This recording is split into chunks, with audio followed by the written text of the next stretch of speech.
Assalamualaikum warahmatullahi wabarakatuh. Waalaikumsalam warahmatullahi wabarakatuh. Selamat siang semuanya. Siap. Kenapa nama saya Desiree Salsabila, kelas E angkatan 2021. Baik, di sini saya akan melakukan sesi konseling kelompok. Sebelumnya terima kasih. Baiklah, di sini Kegiatan di siang hari ini, perkenalan diri. Sebelumnya terima kasih. Baiklah, di sini kita mulai kegiatan konseling kelompok di siang hari ini. Kita terlebih dahulu berdoa mulai.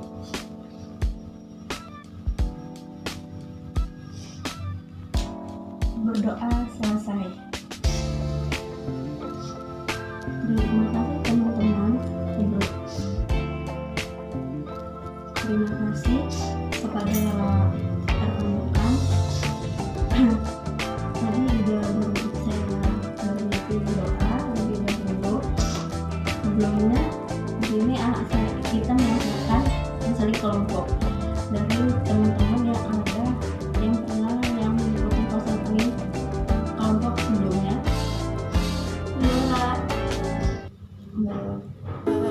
Jika yang belum, di sini saya akan menjelaskan pengertian dan tujuan konseling kelompok. Konseling kelompok adalah suatu kegiatan yang dilakukan dalam suasana kelompok untuk membahas satu persatu masalahan yang dihadapi oleh masing-masing anggota kelompok hingga masalah-masalah tersebut dapat diterantaskan secara pelan-pelan dengan cara memberikan tujuan agar setiap anggota dalam kelompok dapat terbuka secara langsung dan mudah untuk berorientasi satu sama lain. Dalam pelaksanaan kegiatan konseling kelompok tidak ada unsur terpaksaan. Setiap anggota datang sendiri secara sukarela untuk mengikutinya. Saya ingin tanya pada kalian, apa pernah dengan terpaksaan mengikuti konseling kelompok di siang hari ini? Alhamdulillah, jika semuanya mengikuti ini dengan sukarelaan, tentunya suatu kegiatan yang berdasari dengan sukarelaan insya Allah hasilnya akan baik. Selain itu, setiap anggota dalam kelompok harus saling terbuka satu sama lain, tidak ada yang ditutup-tutupi. Dalam arti setiap anggota dalam menemukan permasalahan harus jujur apa adanya, tidak ada ditutup-tutupi, kemudian dan terjaga agar kegiatan konseling kelompok pada siang hari ini dapat berjalan dengan lancar. Ada aturan-aturan dalam kelompok yang harus disepakati bersama. Di antaranya kalian untuk mengatur pendapatan yang harus diajukan tangan terlebih dahulu, tidak boleh berkata kotor, saling mengejek satu sama lain, saling menghargai pendapat dari setiap anggota kelompok lainnya. Dan terpentingnya, setiap anggota dalam kelompok harus mampu menjaga kerahasiaan. Dalam arti kegiatan konseling kelompok berakhir, setiap anggota tidak boleh bercerita permasalahan yang dibahas pada orang lain yang tidak terpenting. Untuk itu, marilah kita mengucapkan ikrar janji kerahasiaan bersama-sama.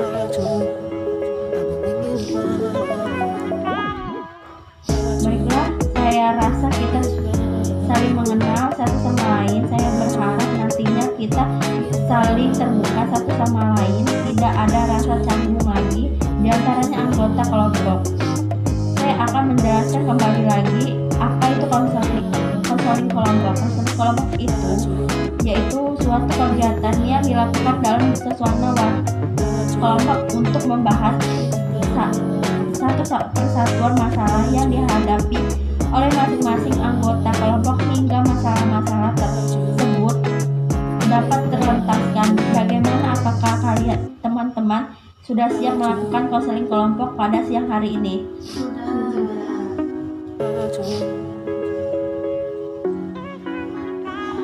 Baiklah, jika sudah siap semua, kita mulai saja konseling kelompok pada siang hari ini. Sepertinya yang telah saya utarakan di awal, bahwa dalam kegiatan konseling kelompok ini kita akan membahas satu persatu masalah yang dihadapi oleh suatu anggota. Kita akan memasuki tahap berikutnya. Baiklah, jika sudah siap, kita memasuki konseling kelompok pada siang hari ini. Sepertinya yang telah saya utarakan di awal, bahwa dalam kegiatan konseling kelompok ini akan membahas satu persatu masalah yang dihadapi oleh setiap anggota kelompok tersebut, dapat menyangkut masalah belajar, berbagi, sosial, ekonomi, dan lain-lain.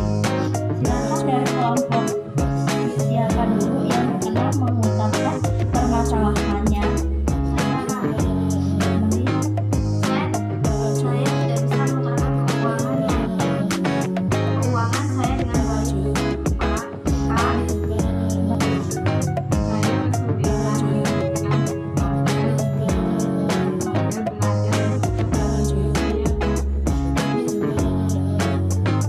saya tidak bisa mengatur waktu antara belajar dan belajar bagi anak-anak di sekitar rumahku. Saya merasa ragu akan hubungan saya.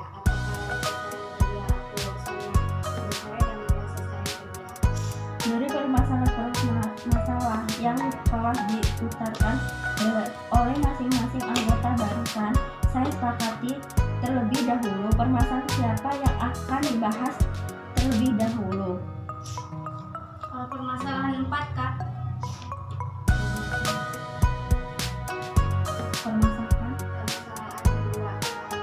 karena banyak yang memilih permasalahan dari anggota 2. Kita akan membahas terlebih dahulu permasalahan dari anggota 2, yaitu kesulitan menentukan model belajar yang cocok. Bagaimana, apa semua setuju? Setuju. Baiklah, saya persilakan untuk anggota 2 untuk mengutarakan permasalahan lebih lanjut.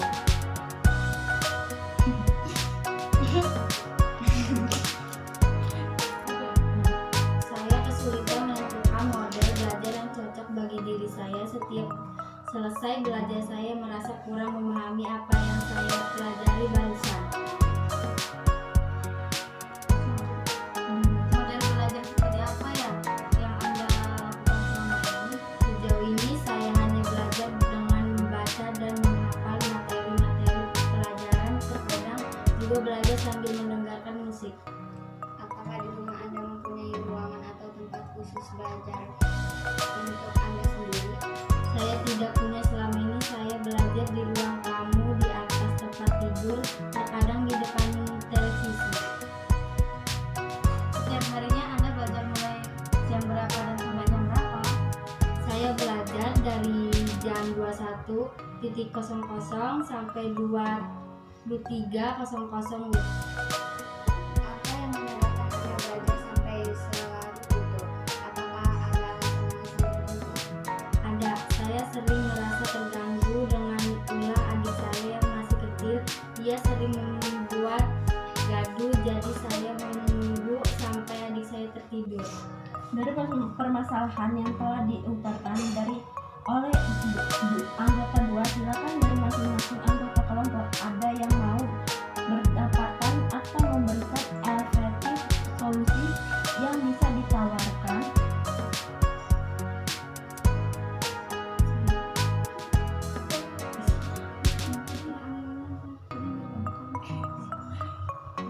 Menurut saya, mempersalah belajar Anda kemungkinan besar diakibatkan oleh lingkungan Anda yang tidak kondusif dan juga waktu belajar Anda yang terlalu larut. Itu tidak baik untuk kesehatan Anda. Selain itu, belajar pada jam-jam selarut itu rasa katuk akan membuyarkan pikiran Anda, jadi tidak banyak pemahaman yang Anda dapat dari belajar Anda. Saya setuju dengan pendapat anggota kita bahwa belajar di jam selarut itu tidak efektif. Jika Anda ingin belajar tanpa ada gangguan dari adik Anda tersebut, Anda bisa belajar di sepertiga malam yang terakhir atau sekitar jam 3-an dini hari, dengan catatan sebelum Anda harus Sebelumnya Anda harus sudah tidur terlebih dahulu. Hal itu agar pikiran Anda refresh dan belajar saat belajar. Mengenai efektif model belajar, Anda bisa mencoba belajar dengan membuat resume. Selain Anda menulis, otomatis Anda juga membaca. Jika kalau sudah ingin belajar lagi, tinggal baca resume Anda tersebut. Oke, siapa lagi yang mempunyai pendapat atas permasalahan yang dihadapi oleh gua? Jika kalau tidak ada, saya menyimpulkan pendapat dari teman-teman tadi, yaitu usahakan Anda mempunyai tempat belajar Anda sendiri dan suasana harus efektif. Tadi contohnya bisa membangun jam 3 untuk belajar karena pada jam segitu suasananya sangat dingin. Enak sekali dibuat belajar. Dan juga mengenai model belajar, Anda dapat mencoba belajar dalam membuat resume yang berakhir. Satu pesan dari saya, tiada yang sulit di dunia ini jika kita mau berusaha. Baik, selanjutnya ada sesi penganggaran. Baiklah, kelihatan waktu sudah hampir habis. Marilah kita tutup kegiatan konseling kelompok di siang hari ini.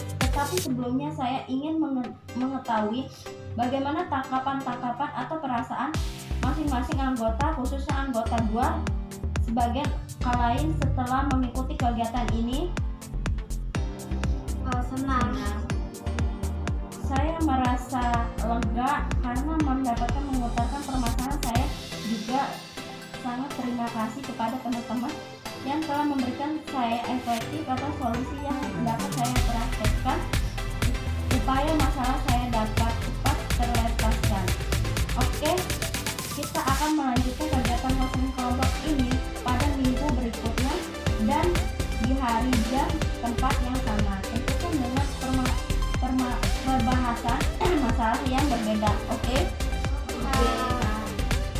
Baik, kita tidak menunjukkan kegiatan. Saya mengucapkan terima kasih banyak kepada teman-teman sekalian yang telah berpartisipasikan dalam kegiatan ini.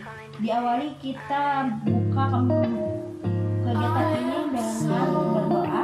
Untuk kita diakhiri kegiatan ini juga dengan berdoa menurut dan percaya masing-masing. Berdoa mulai.